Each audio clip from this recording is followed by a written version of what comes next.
Mesdames, Messieurs, bonjour et merci de rester fidèles à votre émission Le Jury du dimanche iRadio, la première radiovision du Sénégal, ITV et imedia.sn. Nous avons le plaisir de recevoir Moïse Diardiegan Sarr. Bonjour. Bonjour Mamadou. Vous êtes secrétaire d'État auprès du ministre des Affaires étrangères et des Sénégalais de l'extérieur. On va vous appeler Monsieur Diaspora du gouvernement, puisque vous êtes chargé des Sénégalais de l'extérieur depuis le 7 avril 2019, une fonction dans la continuité d'ailleurs de celle occupée depuis avril 2013 comme chef du service de gestion des étudiants sénégalais à l'étranger basé à Paris. Dans ce cadre, vous avez participé activement à la mise en œuvre de la nouvelle politique de bourse, signé de nombreuses conventions avec des écoles et universités internationales. Master en intelligence économique de l'Institut des relations internationales et stratégiques IRIS de Paris. Diplôme de 3e cycle de l'Université d'Angers en intelligence économique et stratégique compétitive. Avant de vous envoler pour la France, vous avez obtenu un master en management des organisations, options ressources humaines et management de la qualité totale à l'ISM à Dakar, ainsi qu'un diplôme de l'antenne de Dakar du Centre d'études diplomatiques et stratégiques CEDS de Paris. Vos expériences professionnelles ici et ailleurs, Moïse Sarr, vous ont permis d'acquérir une connaissance pointue des administrations publiques et de développer de fortes compétences dans l'élaboration et la mise en œuvre de politiques publiques. Homme politique, vous l'êtes, vous avez été un des principaux leaders de l'APR en Europe dès sa création comme secrétaire chargé de la communication, veille et riposte de la délégation des Sénégalais de l'extérieur, DSE. Enfin, vous êtes conseiller municipal à Diarère depuis 2014 et membre de la Task Force républicaine. Alors, Monsieur Diaspora, ai-je dit tout à l'heure, vous êtes quelque peu le tuteur des étudiants sénégalais à l'étranger et donc de Mademoiselle Diary Sow, dont on est sans nouvelles depuis près de 2 semaines maintenant. Quelles sont les nouvelles à propos de la meilleure élève du Sénégal? Oui, c'est vrai que c'est, comme vous l'avez si bien dit, 15 jours d'absence inquiétante, d'interrogation, de questionnement, d'anxiété également, comme l'a fait remarquer récemment notre ambassadeur à Paris. À l'heure actuelle, nous avons de bonnes raisons d'espérer qu'elle est en vie. Je le dis parce qu'effectivement, aucune piste jusqu'ici n'a été écartée, mais comme l'ont dit également notre mission diplomatique et consulaire, à savoir et l'ambassadeur et le consul général, la piste criminelle ne semble pas pour le moment être privilégiée. Donc, il y a une task force qui est mise à Paris. Quand je parle de task force, c'est beaucoup plus un comité de gestion de crise. Et à sa tête, monsieur l'ambassadeur qui se réunit, qui travaille directement avec les services français compétents. Et à ce niveau, permettez-moi également de saluer la mobilisation du peuple sénégalais.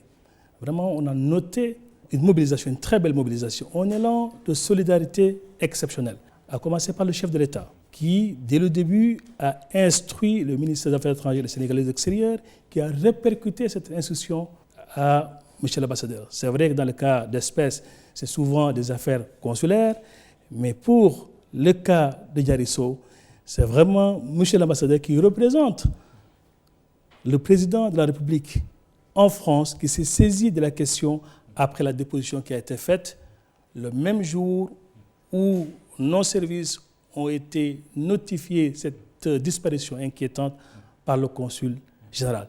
Donc le Quai d'Orsay est saisi, la place Beauvau, à savoir le ministère de l'Intérieur, est saisi, le consul général est en relation directe avec le directeur de l'enquête et tous les jours, nous recevons des rapports. Donc, je l'ai dit et je le répète, nous avons des raisons d'espérer et je profite de votre antenne. Si Diary nous écoute, si Diary entend ou bien nous lit, lui dire que nous tous, sa famille, que j'ai eu à visiter avec le professeur Selim Baycham, où j'ai vu une maman qui est digne. Certes, c'est lourd, certes, il y a le stress, mais elle est restée digne, que tout ce peuple sénégalais l'attend. Et en même temps, les potents, elle comprendra si elle m'écoute ce que je veux dire. Tous les potents du Sénégal. Anciens comme ceux qui sont encore en prépa l'attendent à bras ouverts. Vous semblez dire qu'il y a des preuves de vie de Diary Sow. Mais qu'est-ce que vous savez et que vous ne pouvez pas dire et que vous pourriez nous dire enfin, parce que l'attente est longue, l'inquiétude est là, le stress est là. Où se trouve Diary Sow? Qu'est-ce que vous en savez? Mais vous savez, si je savais là où se trouvait Diary Sow, je sauterais dans le premier avion pour aller la prendre directement. Nous sommes dans une enquête qui est menée par des services rompus à la tâche, avec des instructions qui ont été données au plus haut niveau. Je vous l'ai dit tout à l'heure, le chef de l'État lui-même suit cette question de très près, a fortiori les services consulaires et diplomatiques. Le président est en contact direct avec son homologue français, par avec exemple. Ce que je peux dire, c'est qu'il est en contact direct avec nous autres et avec notre ambassadeur qui est le représentant plénipotentiaire en France. Ça, au moins, je peux le dire avec certitude. Et cette question, c'est une question d'intérêt, je dirais même national, parce que tout le monde suit. Une question d'État? Je ne pourrais pas dire une question d'État, mais ce que je peux dire une fois de plus, c'est que tout est mis en œuvre. Il y a un engagement ferme de l'État du Sénégal à travailler avec les services compétents français et il y a des instructions qui ont été données par les plus hautes autorités françaises et que tout est mis en œuvre pour que nous puissions retrouver Diary Sow saine et sauve. Et c'est là où aussi je profite de l'occasion pour dire à l'ensemble de ces compatriotes qui sont mobilisés que nous tous, nous devons peser nos actes et faire en sorte qu'il n'y ait pas d'emballement, faire en sorte que personne ne pose un acte qui pourrait malheureusement compromettre les pistes sur lesquelles travaillent les enquêteurs. Oui, certains justement de nos compatriotes, en tout cas ceux qui sont au parfum de ce qui se passe, notamment dans des pays comme la France où la police est quand même assez bien outillée, le développement des technologies aujourd'hui, la digitalisation, on est capable d'avoir la traçabilité de n'importe qui d'entre nous, aussi bien dans un pays que dans un pays étranger. C'est la question d'ailleurs de Yaya Diallo sur Facebook. Est-ce que aujourd'hui, on peut vraiment valablement dire qu'on est sans nouvelles de Diary Sow? Je vous dirai, le jour où Diary Sow sera entre les mains de la police française ou à l'ambassade et bien sécurisé, je pense que ce n'est même pas moi, mais je souhaiterais que le président de la République puisse nous dire enfin qu'elle est là. Mais tant que ce jour n'est pas arrivé, très franchement, comme je l'ai dit une fois de plus, nous espérons, nous nourrissons cet espoir. Et cet espoir nous accroche. Et c'est la raison pour laquelle nous devons tous faire confiance et à l'État du Sénégal et aux services français compétents qui sont mobilisés depuis que la déposition a été faite jusqu'ici et qui travaillent sans relâche, vraiment la retrouver saine et sauve. Si la piste criminelle n'est pas privilégiée, quelles seraient alors les raisons de la disparition de la meilleure élève du Sénégal? Donc, si je vous savais, franchement, je pense que je ferai une première conférence de presse pour le dire. Tant que tout cela, tant que Diary n'est pas retrouvé, naturellement, je dis bien, tout ce qu'on dira, ça ne sera que des spéculations. C'est l'enquête. Même quand on dit qu'elle a quitté Toulouse, qu'elle est rentrée à Paris, qu'on l'aurait aperçue, tout cela, vous n'êtes pas en mesure de le confirmer? Vraiment, je ne pourrais pas confirmer tous ces éléments-là, semble-t-il. Oui. Elle est partie en vacances à Toulouse, semble-t-il. D'accord. Donc, elle est revenue, semble-t-il.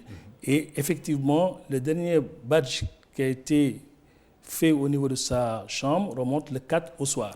Ça sont les éléments factuels, semble-t-il. Maintenant, le reste, je laisse entre les mains des enquêteurs, je ne suis pas habilité et j'attends patiemment et je nourris cet espoir de retrouver Diary Sow saine et sauve. Je vais vous poser la question parce que c'est des rumeurs. Et dans le cadre d'une enquête comme celle-là, il y a toujours des rumeurs. On a cité un certain Christophe Bigot, sans qu'on sache si c'est le Christophe Bigot diplomate ou un autre qui serait un enseignant. Vous avez entendu parler? Oui, mais Christophe Bigot, c'est monsieur l'ambassadeur. Effectivement, il a servi au Sénégal. Oui. Il est actuellement au Quai d'Orsay. Il occupe un poste effectivement qui couvre l'Afrique et l'Asie. Oui. Naturellement, s'il est cité aussi et s'il peut faire quelque chose, naturellement, dans la mesure où le Quai d'Orsay a été... au cœur de l'affaire. Je ne sais pas. Je ne sais pas. Non, ce que je peux vous dire, c'est que le Quai d'Orsay, c'est monsieur Bigot qui était ici au Sénégal, et je confirme qu'il est au Quai d'Orsay. Le Quai d'Orsay a été saisi. Je ne sais pas maintenant à qui l'instruction a été donnée. Ça, c'est des affaires franco-françaises. Mais je sais, une fois de plus, et au plus haut niveau, les autorités françaises sont saisies, des instructions ont été données, et tout est en train d'être mis en œuvre pour que nous puissions retrouver Yariso. Ça, au moins, c'est une constante. Alors, est-ce que, Monsieur le ministre, vous pouvez rassurer les Sénégalais que Diarisso n'est pas finalement perdu pour les études? Au-delà de la disparition, est-ce qu'on peut espérer qu'elle ne soit pas perdue pour les études? Mais je pense que le dispositif actuel et l'engagement du lycée Louis-le-Grand peuvent effectivement, si elle veut poursuivre et si elle revient saine et sauve, naturellement, elle ne sera pas perdue pour les études. Parce que je sais que, au regard des instructions qui ont été données, au regard de la mobilisation, au regard de l'engagement et du lycée et de l'État du Sénégal, tout sera mis naturellement en place pour l'accompagner dans ce retour. Si elle veut poursuivre au lycée, si elle veut poursuivre ailleurs, nous avons nous tous cette responsabilité de faire en sorte que cette fille continue à faire briller l'école publique sénégalaise, que cette fille continue à faire porter haut le flambeau du savoir et de la connaissance. Je pense que tous nous travaillerons à ce que, si elle veut naturellement, parce que tout cela aussi, elle est majeure, elle a 20 ans, donc personne ne va l'imposer. Si elle veut et tout ce qu'elle voudra, je pense qu'aujourd'hui nous pourrons l'accompagner. Il y a des bonnes volontés, il y a l'État du Sénégal, donc on pourra effectivement l'accompagner parce que la réussite aussi n'est pas uniquement le lycée prépa, n'est pas uniquement les grandes écoles. On peut réussir dans la vie par plusieurs pistes. Donc ça aussi, je pense que ça ne doit pas créer un souci à Diary ou à une autre personne. Elle aurait rencontré des difficultés parce qu'on a entendu des anciens de prépa témoigner en disant que c'est des écoles avec des programmes démentiels, que c'est très dur.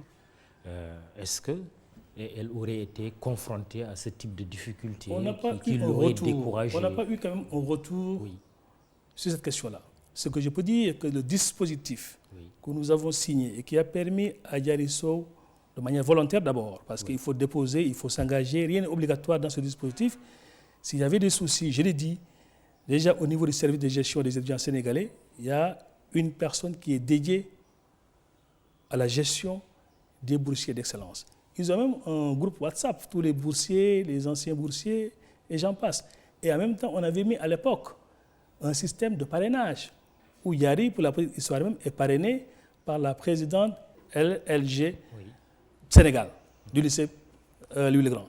Donc, s'il y avait des difficultés majeures qui nécessitaient que le service de gestion soit informé, naturellement, on serait au courant. Et j'ai écouté, j'ai lu aussi certains de ses amis témoigner, des amis qui ont échangé avec elle les jours qui ont précédé sa disparition.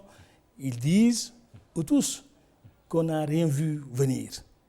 Donc je pense aussi, ça je peux en parler. Maintenant, comme je l'ai dit, peut-être demain, après-demain, on aura d'autres éléments et elle est la seule à pouvoir nous dire ce qui s'est réellement passé, pour le moment. Nos confrères du journal lepoint.fr que j'ai lu font état d'une hypothèse d'un niveau de notes en classe préparatoire, on parle de Diarisso bien entendu, qui serait mise en cause. Et Diarisso, d'ailleurs, que nos confrères du Point décrivent comme une étudiante lambda à Paris, star au Sénégal. Votre commentaire?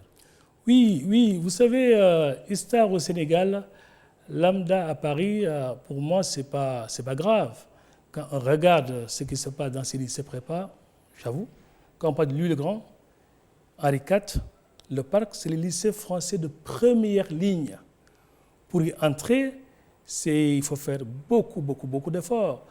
Donc, c'est une rencontre d'intelligence fine qui vient de la France et un peu partout. Et souvent, quand on regarde les taux de réussite aux grandes écoles, c'est des taux qui dépassent souvent les 100%. Oui. Et les banques qui sont visées, c'est vraiment, voilà, ceux qui, comme l'X, comme les mines, comme Centrale, et j'en passe. Donc, très franchement, ce commentaire-là ne change absolument rien sur le respect et l'admiration que j'ai pour cette jeune fille sénégalaise. Est-ce qu'elle a bénéficié d'un accompagnement psychologique? Mais je vous l'ai dit et je le répète, je pense que ce dispositif a été très bien réfléchi, très bien élaboré. Je vous ai dit même qu'au niveau de l'école, effectivement, on regarde l'évolution, surtout pour nos jeunes qui viennent du Sénégal. Dès les premières semaines, il y a des alertes. Quand j'étais à Paris, effectivement, il y a sur 1 ou 2 étudiants, j'ai été alerté. Oui. Il y a sur un étudiant où effectivement on avait dit, lui, il ne peut pas poursuivre, il faut lui trouver une autre orientation pour qu'on l'envoie dans un autre lycée de moins d'envergure. Pour le cas de Diarisso, à ma connaissance, je dis bien, parce que je ne suis plus maintenant à Paris, oui. Mais j'échange souvent et régulièrement avec le chef de service, à ma connaissance, il n'y a pas eu ces alertes. Et que ce soit aussi là où elle loge, à l'Oursine. L'Oursine, on l'appelle souvent un internat de la réussite. Donc si je dois décrire l'Oursine, c'est un hébergement de qualité associé à un accompagnement éducatif et pédagogique. Où ce sont des jeunes comme Diary qui y sont, où tout est mis en place, du point de vue pédagogique, du point de vue même de l'accompagnement pour que ces jeunes-là, vraiment qui sont, comme je l'ai dit, dans certains niveaux, qui ont fort potentiel et qui ont envie d'intégrer les grandes écoles, qu'ils puissent le faire sans aucune anicroche. Et ça, c'est des conditions qui ont été intégrées par l'État du Sénégal. Par l'État du Sénégal. Et elles bénéficient de quoi précisément en termes de conditions? Elles bénéficient de ce qu'on appelle la bourse d'excellence. La bourse d'excellence, pour la petite histoire, pour en bénéficier, un certain nombre de critères à satisfaire. C'est une mention très bien, ou une distinction au concours général. Et pour la France, il faut avoir une inscription dans une classe préparatoire en France, ou pour le reste du monde, dans une institution d'enseignement supérieur du top 100 de Shanghai. Maintenant, en France, nous avons eu à signer des conventions parce qu'on avait remarqué que certains jeunes, malheureusement, surtout quand ils sont dans les régions, ils peuvent avoir le bac avec la mention très bien ou bien, mais ils n'ont pas, par méconnaissance du dispositif, vraiment souscrit à une prescription via Campus France. Et c'était des pertes sèches.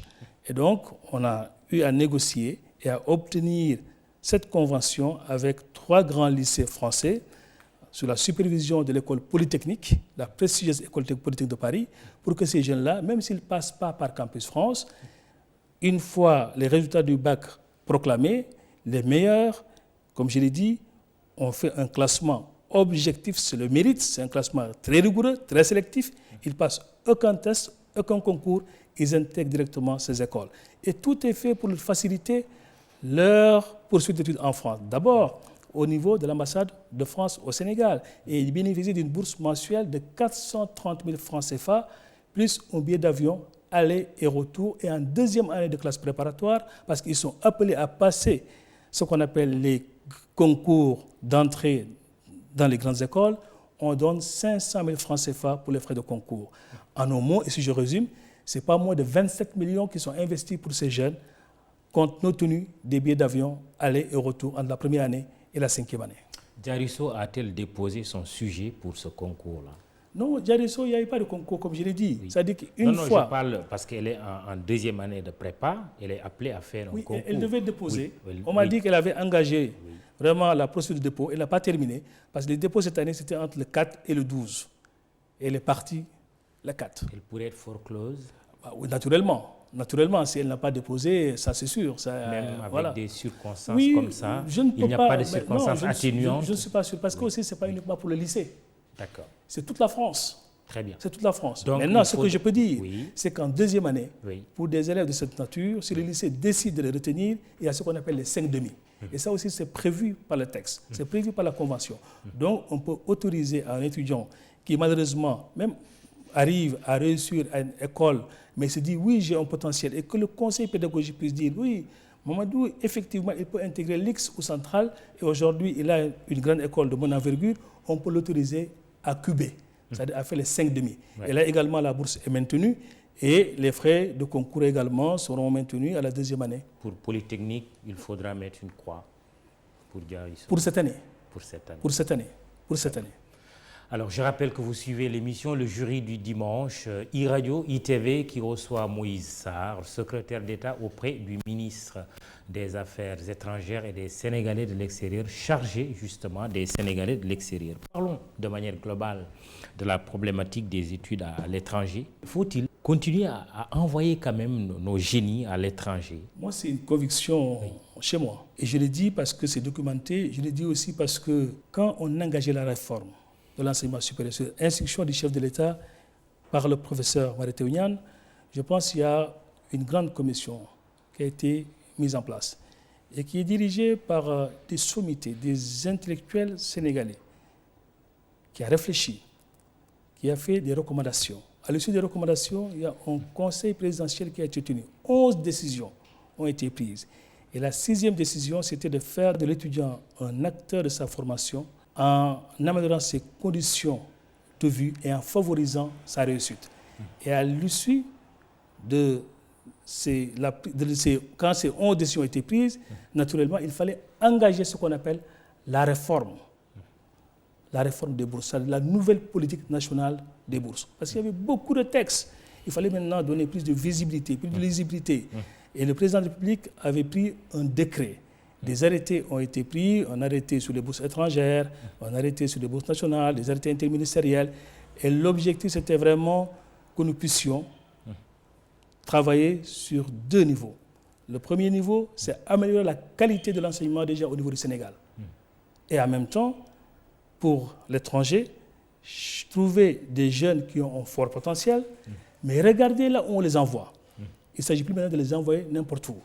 Essayer de les envoyer dans des lycées prépa, dans des grandes écoles, qu'elles soient en France ou ailleurs, les suivre à travers un dispositif et faire en sorte qu'ils puissent intégrer ce qui se fait de mieux dans le monde, de plus pointu, et après les inciter au retour. Tout à l'heure, j'ai parlé de billets d'avion aller et retour. Et je vous dis même, il y a un engagement écrit qui est pris par ces jeunes en présence des parents s'ils sont mineurs. Et l'engagement, c'est que ces jeunes, à la fin de leurs études, puissent servir le Sénégal. Soit par le retour, pas uniquement. Parce qu'il dit servir le Sénégal. C'est là aussi où on a été très nuancé.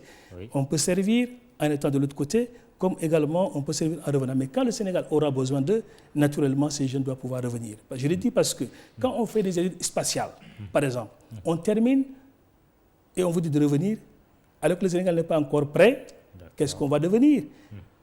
Mais quand on est dans des études où on a besoin de ces jeunes, a priori, après la fin de la formation, et conformément à leur engagement qui a été pris en présence des parents, ces jeunes doivent pouvoir revenir. Très bien. Retour ou se mettre au service du Sénégal, mais me revient en mémoire un certain Barthélémy Faye, avec cette fameuse envolée de notre confrère Martin Faye, Barthélémy Faye une fois, Barthélémy Faye 2 fois, Barthélémy Faye 3 fois, Oscar des Oscars. Tout à fait. Où est Barthélémy Faye? Est-ce que le Sénégal est en contact avec lui? Mais bien sûr, moi-même je l'ai rencontré à Paris le 7, le 7 même. Et effectivement, Barthélémy, il est souvent au Sénégal. Je travaille aussi, il accompagne le gouvernement sénégalais dans la conclusion de grands projets, ça c'est sûr. Et je pense que ce n'est pas une perte, Barthélémy. Il est là et je pense que des Barthélémy aussi, il y en a beaucoup. Et je pense que dans nos axes prioritaires, nous sommes en train de travailler sur la mobilisation de la diaspora scientifique et hautement qualifiée. Voir maintenant comment ces Sénégalais qui sont partout dans le monde, qui sont dans les plus grandes entreprises, dans les plus grandes écoles, universités, peuvent être mis à contribution dans les efforts de développement de notre pays. Et qu'ils reviennent aussi. Et qu'ils reviennent, pourquoi pas? Et mettre la main dans le cambouis. À chaque fois, c'est ce que je lui dis. Mais je dis, mais grand, qu'est-ce que vous attendez? Qu'est-ce que vous attendez? Mais je pense qu'un jour, quand il passera, il faut l'inviter. C'est quelqu'un très disponible. Bon, j'avoue qu'on a essayé une fois, on n'y arrive pas encore, peut-être que ça se fera. Mais c'est des gens quand même qui ont bénéficié aussi bien sûr, des moyens de l'État, non? Absolument, absolument. Mais comme je l'ai dit une fois de plus... Et produit de l'école publique qui est souvent chahutée. Bien sûr, bien sûr. Je suis totalement d'accord avec vous, mais je dis une fois de plus, ce n'est pas une perte. Parce que vous l'avez dit, un jour, il reviendra, mais combien sont revenus? Il y en a beaucoup, comme je l'ai dit. Regardez, je ne parle même pas de la haute administration. Dans le privé, il y a beaucoup, effectivement, de jeunes Sénégalais qui étaient partis poursuivre les études dans les plus grandes universités au monde et qui sont revenus. Et même quand ils sont également à l'étranger, ce sont des ambassadeurs. Ils contribuent directement ou indirectement à soulager les populations, effectivement à supporter les familles. Et je pense que de par leur matière grise, naturellement, et c'est là où je les attends, ils peuvent nous aider en termes de conseils, en termes d'accompagnement dans l'élaboration des politiques publiques. Et revenir eux aussi. Maintenant, vraiment, ouvrir soit des cabinets ici au Sénégal, soit investir au Sénégal Et je pense que c'est extrêmement important. Et j'en profite pour lancer cet appel à cette diaspora scientifique et intellectuelle que nous voulons mobiliser au service exclusif de notre cher pays. Et le président de la République, à chaque fois, lance cet appel à cette diaspora. Il ne suffit pas uniquement d'envoyer de l'argent, c'est déjà bien, mais également nous avons besoin de ces compétences. Surtout, on parle du plan Sénégal émergent. Surtout également, peut-être dans 2 ans, 3 ans, on aura notre pétrole. Et je le dis aussi au passage, c'était l'année dernière, le ministre Makhtar Cissé avait effectivement organisé un séminaire où il avait identifié ces services. Beaucoup de Sénégalais qui sont dans les grandes firmes pétrolières, gazières, qui sont également dans la finance, dans la haute finance, et qui étaient venus au Sénégal et qui ont été reçus même par le chef de l'État. Je pense que ce sont des initiatives de cette nature que nous devons encourager et au finish, ils pourront revenir. D'ailleurs, dans cette nouvelle politique des bourses, parlons-en, il y a même un dispositif qui a été mis en place pour qu'on ait ce qu'on appelle la bourse de mobilité. Mobilité sortante, permettre aux jeunes Sénégalais qui sont en 3e année d'école d'ingénieur ou en master ou en doctorat de pouvoir faire de mobilité de 6 mois, de 10 mois à l'étranger, mais également les jeunes qui sont à l'étranger et qui sont en master 2, en 3e année d'école d'ingénieur ou en doctorat aussi, de faire des mobilités vers le Sénégal. 6 mois, 4 mois ou 10 mois. Et l'objectif, c'est qu'à la fin des études, qu'ils n'aient plus peur de revenir. Et les doctorants, on ne donne plus de bourse à un jeune Sénégalais qui veut poursuivre ses études à l'étranger pour faire un doctorat. On lui dit, si vous voulez faire le doctorat et vous voulez bénéficier de la bourse du gouvernement du Sénégal, bourse type nouveau d'ailleurs, c'est parce que c'est 915 €, il faut avoir une préinscription dans une école doctorale sénégalaise, ça veut dire une inscription plutôt dans une école doctorale sénégalaise et une inscription dans une école doctorale à l'étranger. Ça vous fait 6 mois dehors, 6 mois au Sénégal. La thématique, la problématique, elle est orientée en fonction de nos besoins actuels et futurs. Et quand vous terminez, quand vous soutenez, vous puissiez au moins aider en termes vous pouvez maintenant au moins rester dans nos universités. Et quand vous publiez également, qu'on puisse citer les universités sénégalaises, parce que aussi dans les classements, c'est que ces publications sont extrêmement importantes. Pour vous dire que la réflexion est lancée et nous y travaillons. Est-ce que les conditions de transparence sont assurées, sont garanties en ce qui concerne l'octroi des bourses étrangères? Je vous le dis en vous regardant droit dans les yeux comme disait l'autre, pour les bourses d'excellence, le ministre, je ne parle même pas du chef de service d'éducation des étudiants sénégalais à l'étranger, encore moins le directeur des bourses, c'est une commission nationale. Les critères sont transparents et on publie même dans le journal et dans la presse la liste des bacheliers qui ont été retenus. Les critères sont clairs et clairement définis. Je le répète, mention bien, très bien, distinction au concours régional. Si vous voulez partir en France, inscription dans une classe préparatoire. Si ce n'est pas la France, inscription dans un institut d'enseignement supérieur classé dans le top 100 de Shanghai. Voilà les critères. Alors, avec un droit de recours. Un droit de recours. Très bien. Cette réflexion d'Amadou Diaw, de l'ISM, que vous connaissez très bien, puisque vous êtes un alumni de l'Institut sénégalais de supérieur de management, il dit 1. Le bac, une refonte en profondeur s'impose. On ne peut évaluer 13 années d'études en 15 jours, évaluer autrement, évaluer utile. 2. La mobilité de l'étudiant sénégalais. Le rêve d'un jeune est de s'éloigner de son cocon habituel. À mon avis, il faut concevoir plusieurs formes de mobilité de 3 à 6 mois. Vous en parliez tout à l'heure. Mobilité nationale, mobilité continentale, mobilité internationale diversifiée, Asie, Europe. 3. Les concepts français remis en question. La prépa connaît des limites. C'est ça. Le nombre d'abandons pour santé a toujours été important, déperditions importantes. Pour la construction d'un imaginaire 4, il faut réapprendre à aimer notre pays, notre continent par l'exemplarité. La bourse internationale doit-elle être un objectif? Il répond à sa question. Non, parce que c'est une erreur. Et puis, 5, de l'exemplarité des élus. De l'exemplarité des élus. Combien de membres du gouvernement ont un enfant à l'UCAD? Combien de membres du gouvernement ont un enfant dans un lycée à programme sénégalais? Une étude s'impose, les résultats révéleront le vrai mal de notre système éducatif. Beaucoup de choses dites par Amadou Diaw. Et pour la petite histoire, oui.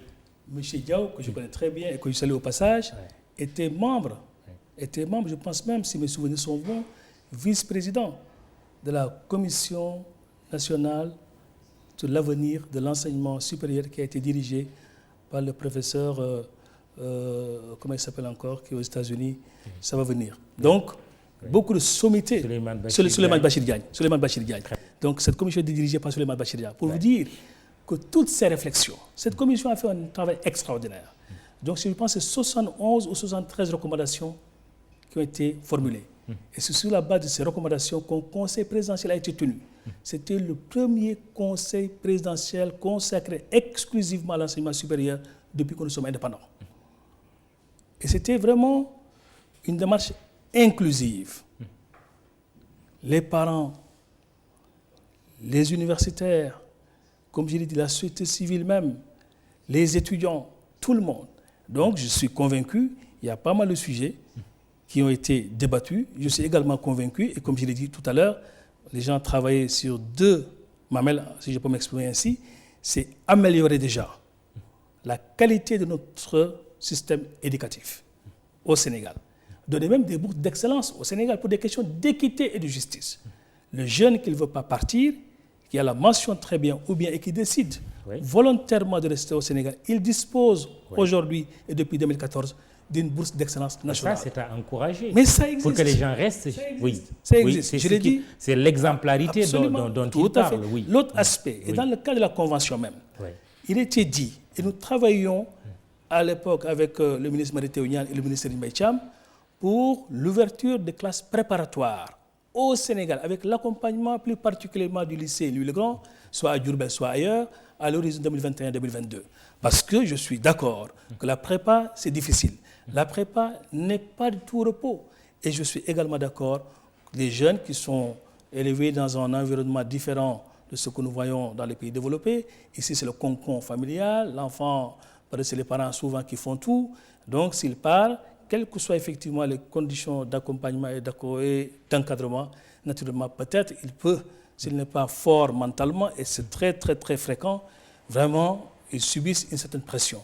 Donc je suis totalement d'accord que nous puissions continuer à travailler, à améliorer le dispositif, mais aussi à faire en sorte que les gens puissent rester ici au moins jusqu'à Bac plus 2, et avec les dispositifs qui existent, parce qu'ils peuvent faire les concours d'entrée à l'école polytechnique à partir même du Sénégal.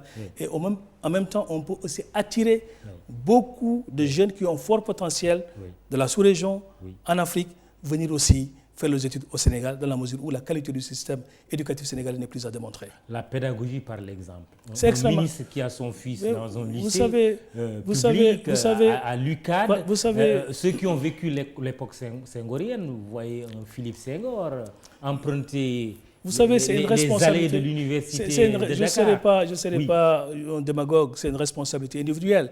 Ce que je peux vous dire, c'est que dans le cadre des bourses d'excellence, il est clairement dit qu'un parent sénégalais qui décide volontairement d'envoyer son fils poursuivre un programme non sénégalais au Sénégal ne peut pas bénéficier d'une bourse d'excellence, quelle que soit la mention.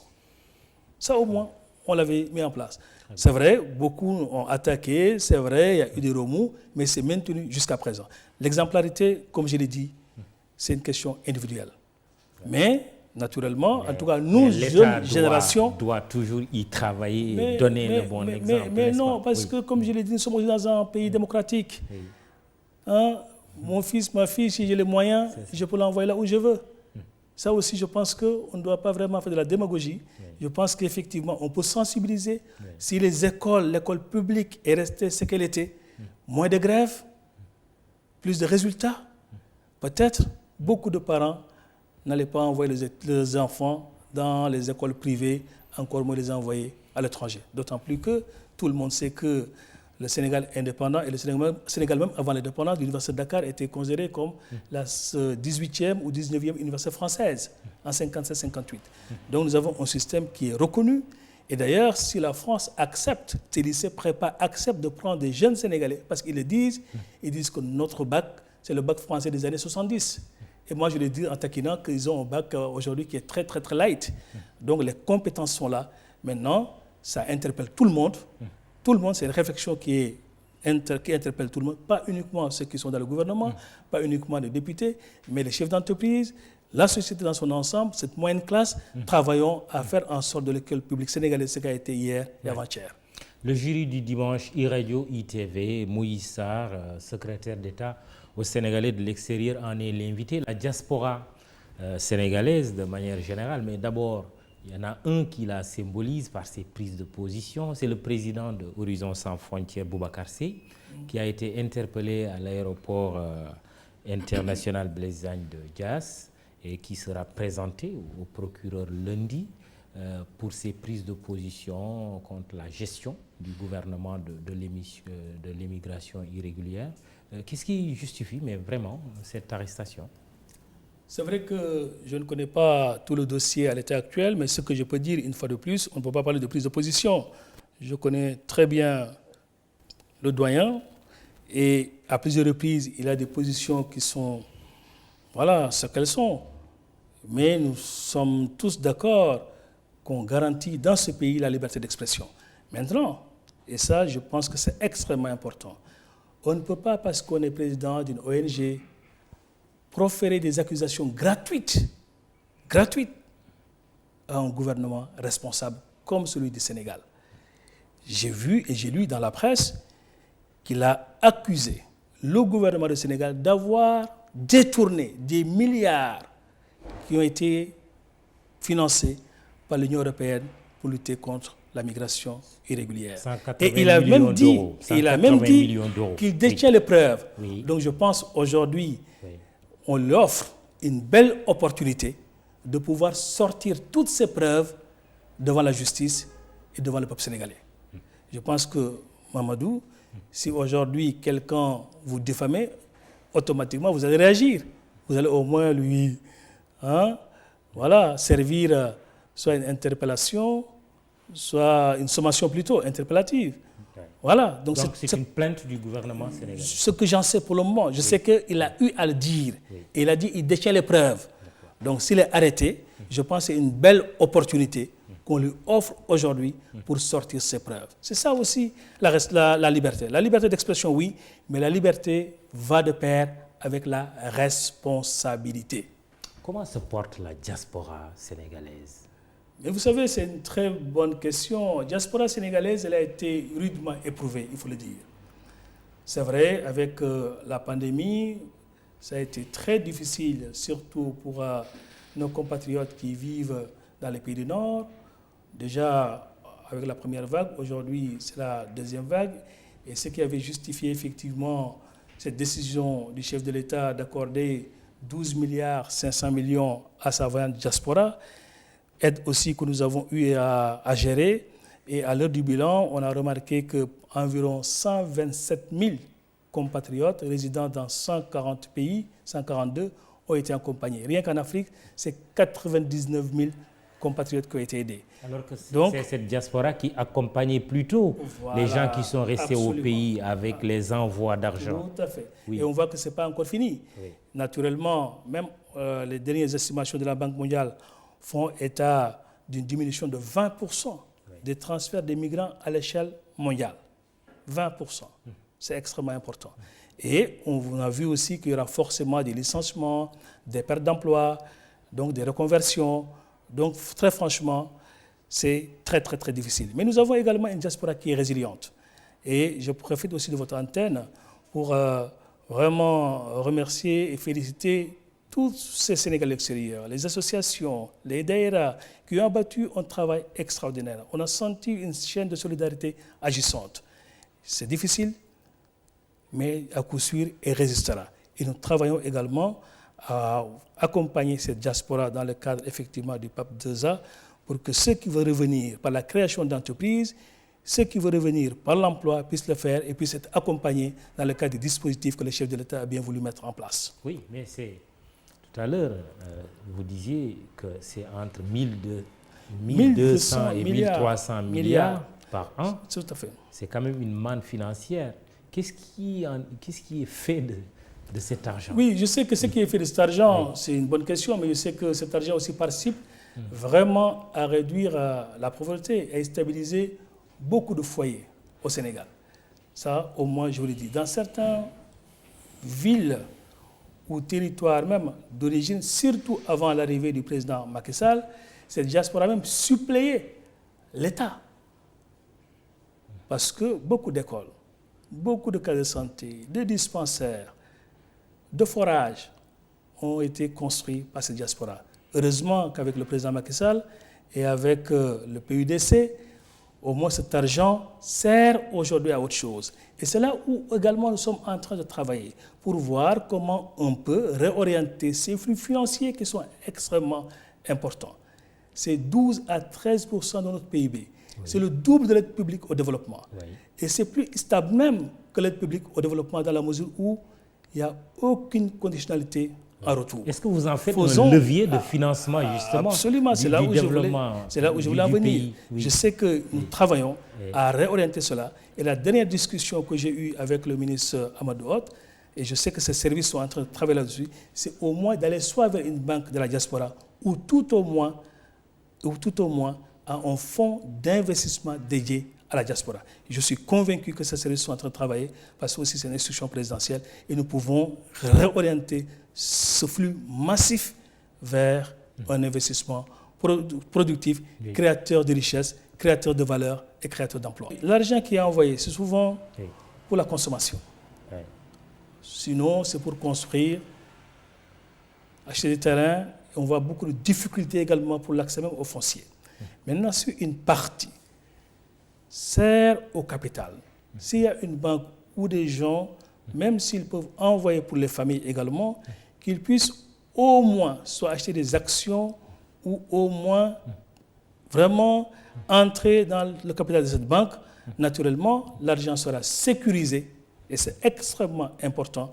Et ça leur permettra non seulement de continuer à gérer convenablement leur famille, mais aussi de disposer au moins à travers leurs actions, à travers leurs investissements, de ressources supplémentaires et de ressources extrêmement importantes. Il y a leur vécu dans les pays d'accueil qui n'est pas facile. Je donne l'exemple de ce drame de la famille Diol à Denver, aux États-Unis, une famille complètement décimée, 5 à 6 membres, 5 tout à fait, qui ont été tués dans un incendie aux apparences criminelles. Tout à fait. Faut le dire, vous le confirmez, incendie criminel. Où en est le dossier aux États-Unis? Voilà, je pense qu'il faut rappeler avec force que l'État du Sénégal aussi est toujours aux côtés de nos compatriotes qui malheureusement sont victimes d'actes ignobles comme les assassinats et les meurtres.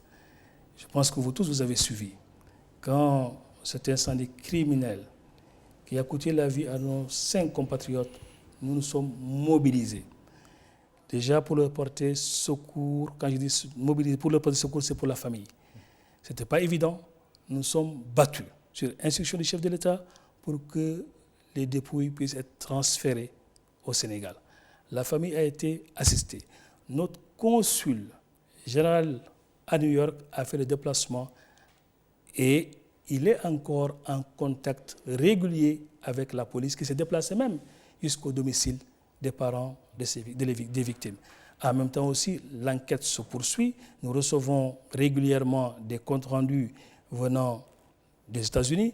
Et aujourd'hui, je vous l'ai dit, donc non seulement la police locale est aujourd'hui appuyée par le FBI, mais nous avons même l'accompagnement du bureau du tabac, de l'alcool, des armes et des explosifs qui essaient effectivement de nous aider pour que ces criminels puissent être identifiés et arrêtés. Et mieux, la police a dégagé une somme de $40 000 pour toute personne qui pourrait aider naturellement à la résolution ou bien à ce que ces criminels soient identifiés et arrêtés. Il n'y a pas encore d'arrestation, mais le travail continue et nous suivons. Par contre, pour le cas de Saint-Louis, en Missouri, aux États-Unis, les 2 jeunes qui avaient présumé coupables ont été arrêtés et remis à la justice. C'est également le cas de des meurtriers de notre compatriote en Angola, où effectivement, là aussi, ils ont été arrêtés et remis à la justice. Donc, tout cela pour dire quoi? Aujourd'hui, l'instruction que nous avons reçue, c'est que malheureusement, quand ces cas arrivent, que la mission diplomatique et consulaire puisse se saisir directement de la question et que le suivi judiciaire qui peut-être manquait puisse aujourd'hui être effectué pour que ces gens puissent être arrêtés. Nous devons travailler pour que chaque Sénégalais, là où il puisse être, qu'il puisse savoir qu'il y a son pays qui est là et qui soutient, et également qu'il puisse être en sécurité. Et que vraiment, de pareilles enquêtes aussi puissent aller jusqu'à un terme, parce que naturellement, comme je l'ai dit tout à l'heure, et comme on l'a vu avec l'affaire Diarisso, il faut une mobilisation, il faut aussi sensibiliser les ambassadeurs de ces pays qui sont au Sénégal, et que demain après-demain, aller vers l'ouverture de permanence juridique dans nos ambassades et dans nos consulats, et en mettant en contribution aussi nos Sénégalais, les Sénégalais de la diaspora qui ont fait du droit, qui sont des avocats. Pourquoi pas ne pas aussi faire en sorte que ces derniers puissent accompagner nos missions diplomatiques. Le consulat général de Paris, il nous revient un certain nombre de faits, en tout cas de faits présumés, pour être prudent. Vente de laissez-passer spéciaux, trafic de visas et tout récemment 2 gendarmes relevés de leurs fonctions pour agression. Que se passe-t-il au consulat général du Sénégal à Paris? Beaucoup vraiment d'activisme et de rumeurs qui entourent cette question. Je prends par preuve, quand vous parlez tout à l'heure de vente de laissez-passer, la personne qui a eu à écrire a été contactée directement, et je pense que nous sommes jusqu'ici à l'écoute de la moindre preuve. Maintenant, effectivement, il y a eu un incident qui s'est passé il n'y a pas longtemps au niveau de ce consulat. Le ministère avait dépêché une mission qui a rendu ses conclusions. Et j'avoue, vraiment, et très franchement, je pense qu'il n'y a pas une suite. Quand je dis suite, c'est parce qu'il n'y a pas d'éléments qui ont permis, ou bien qui ont fait en sorte qu'on pouvait donner une suite à cette affaire-là. Mais je le dis une fois de plus, que nos missions diplomatiques et consulaires, et ils le savent d'ailleurs, nous sommes nous tous au service de nos compatriotes. Ce n'est pas évident, c'est difficile, je le sais, mais nous devons travailler avec beaucoup de pédagogie, avec beaucoup de compréhension. Et nos compatriotes aussi doivent nous aider à vraiment à mieux les aider. Oui, mais quand même, parfois, les faits sont là, sont têtus. Là où il y a des faits têtus, comme je l'ai dit. L'ancienne consul du Sénégal à Rome. À Milan, je pense. À Milan, excusez-moi, a été relevé de ses fonctions, réaffecté. C'est là où qui apparemment ont été confirmés. Non, je pense que c'était beaucoup plus lié au personnel qu'à Madame le consul général. Je pense que le rapport, nous l'avons eu. Il y a une demande d'explication qui a été envoyée aux concernés. Il n'y avait pas de réponse. Et vous l'avez si bien dit, le ministère a pris les mesures qui s'imposaient. Donc, dans le cas de la gestion de nos missions diplomatiques et consulaires, il n'y a pas vraiment ni un laisser-aller. C'est une rigueur dans la gestion, c'est une conscience professionnelle. Et j'avoue, pour les avoir pratiqués avant de venir même au Sénégal, ce sont des hommes qui s'investissent pour la tâche et qui font, pour la plupart, pour ne pas dire tout le monde, un excellent boulot. Maintenant, il faut effectivement évaluer. Quand il y a un souci, il faut vraiment, comme je l'ai dit, voir ce qui se passe réellement. Et s'il y a des gens qui sont fautifs, aussi prendre les mesures, parce qu'il va également de la réputation de notre pays à l'étranger. On va changer de thème pour parler de cette deuxième vague de la pandémie de la Covid-19, avec plus de 500 morts maintenant, des cas tous les jours, par dizaines, voire des centaines. Des chefs religieux, on les a entendus quand même cette semaine, le khalife général des Mourides, le khalife général des Tijanes, Monseigneur Benjamin Ndiaye, archevêque de Dakar. Comment vous appréciez ces prises de position de nos chefs religieux? Mais je magnifie ces prises de position. Je me réjouis de ces prises de position. Et ces prises de position même doivent aider certains de nos compatriotes à savoir raison garder. Le Sénégal a été plébiscité dans la gestion de cette pandémie. Le président de la République a pris toutes les mesures, et je dis bien toutes les mesures. Nous avons un personnel de santé qui a été aux avant-postes, mobilisé matin, midi et soir, nos forces de défense et de sécurité. Les gens ont communiqué, sensibilisé. Vous l'avez dit, tous les chefs religieux, que ce soit le khalife général de Touba, que ce soit Tivaouane, le khalife général de Tidiane, Vous l'avez dit tout à l'heure, j'ai assisté à la rencontre il y a 2 jours du clergé sénégalais avec son Excellence Monsieur le Président de la République, où ils ont salué le rôle, le leadership du chef de l'État, la réactivité, je dirais même la proactivité. Et le président aussi les a félicités pour les décisions et l'attitude responsable qui a été adoptée par le clergé sénégalais. Tout cela pour dire quoi? Effectivement, la deuxième vague est là. Et malheureusement, notre pays n'a pas été épargné. Vous l'avez dit, et les données sont factuelles. Au mois de novembre, on était à 9 décès. Au mois de janvier, 15 jours, les 15 premiers jours du mois de janvier, 96 décès. Donc je pense que c'est une prise de conscience. C'est vraiment continuer à respecter scrupuleusement les mesures barrières. C'est effectivement aussi accompagner le gouvernement dans la sensibilisation, dans la conscientisation. Et comme je l'ai dit, c'est tout un chacun qui est interpellé. Une pandémie qui est là, qui résiste. Le vaccin semble être pratiquement aujourd'hui la potion magique qui va sauver l'humanité. Beaucoup de pays s'y sont mis un peu partout à travers les continents. On attend le vaccin au Sénégal. Mais bien sûr, le Sénégal, oui. Il est déjà là, ce vaccin? Le Sénégal, vous n'êtes pas ministre de la Santé, vous êtes quand même membre du gouvernement. Et la campagne, la stratégie nationale de vaccination a été évoquée en Conseil des ministres. Tout à fait. Oui. Et bien avant même, parce que le Sénégal aussi a décidé de se mettre avec d'autres pays pour acquérir le vaccin à travers l'initiative COVAX, qui vraiment, c'est pas mal de 170 pays. Et nous pensons naturellement qu'à la fin du premier trimestre au plus tard, on pourra effectivement recevoir les premières doses de vaccin. Mais le Sénégal, à travers son président, ne s'est pas limité uniquement à cette initiative, qui est déjà une très belle initiative. Mais le président a dit qu'il faut également qu'on développe une stratégie nationale. Il faut que nous trouvions d'autres moyens pour aller acquérir ce vaccin et en même temps élaborer une stratégie nationale. Je pense que très prochainement, et comme je l'ai dit, au moins 20% de ce qu'on appelle cette cible prioritaire, ce sont les personnes qui sont les plus exposées, à savoir les plus de 60 ans, à savoir aussi le personnel de santé qui est aux avant-postes. Nous travaillons effectivement à ce qu'ils puissent être vaccinés vers la fin du premier trimestre, de manière, comme je l'ai dit, encadrée.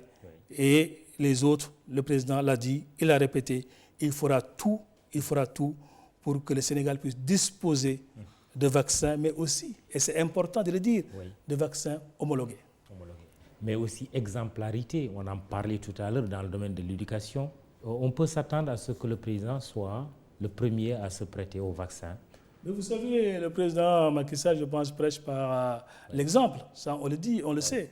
Maintenant, je n'irai pas jusqu'à vous dire sur ce plateau que c'est lui qui va commencer en premier, mais je sais, une fois de plus, c'est un homme qui est responsable, c'est un homme également qui veut du bien à son peuple et tout sera mis en place pour que quand le vaccin arrivera, que les personnes les plus exposées aussi, et comme je l'ai dit, à travers cette stratégie nationale, puissent au moins l'avoir et puissent être vaccinées. Maintenant, après, il ne faut pas non plus aussi, je pense, pousser à l'extrême. Quand je l'ai dit, c'est parce que j'ai entendu souvent les gens dire « oui, mais oui, ils sont les premiers et autres ». On a vu ce qui se passe partout. C'est vrai, il y a des chefs d'État qui sont prêtés au jeu. Le président turc, cette semaine, on parle même du président Alpha Condé en Guinée voisine. Bien sûr, mais je pense aussi qu'il faut attendre que le vaccin soit là, au lieu maintenant d'aller se précipiter et prendre uniquement le vaccin pour soi et laisser sa population. Le président passe d'abord à sa population avant de penser à lui-même. C'est une façon d'encourager aussi les autres qui doutent, qui peuvent être réticents en disant « bon, je me suis vacciné ». Je vous dis, quand on l'écoute et quand on le lit, on sait pertinemment que tout sera mis en place pour que nous puissions vacciner dès la fin du premier trimestre les 20% qui sont la cible prioritaire. Et pour le reste aussi, il a dit aucun effort ne sera de trop pour que les Sénégalais puissent au moins être protégés dans le cadre de la lutte contre cette pandémie. Très bien. Dernière chose, vraiment, c'est sur le financement des partis en 30 secondes. Vous êtes le ministre des Sénégalais de l'extérieur.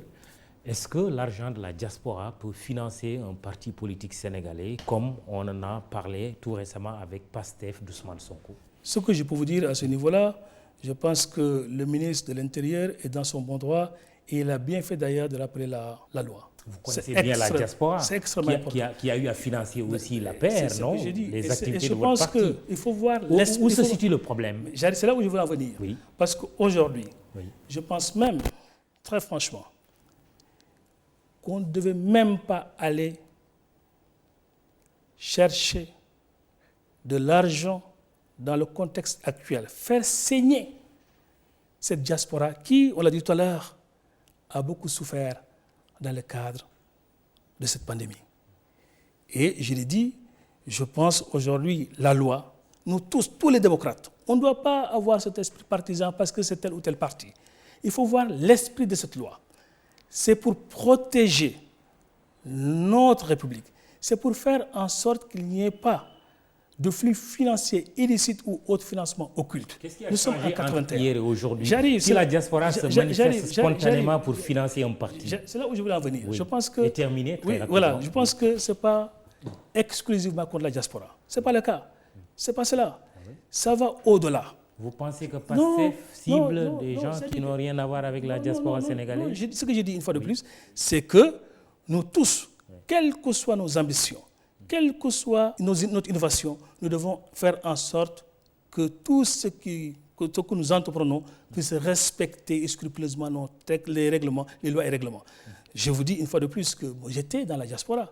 J'ai vu également comment nous autres, on cotisé pour prendre en charge des activités de notre parti dans la diaspora. Ça a existé. Et je pense que ça peut exister.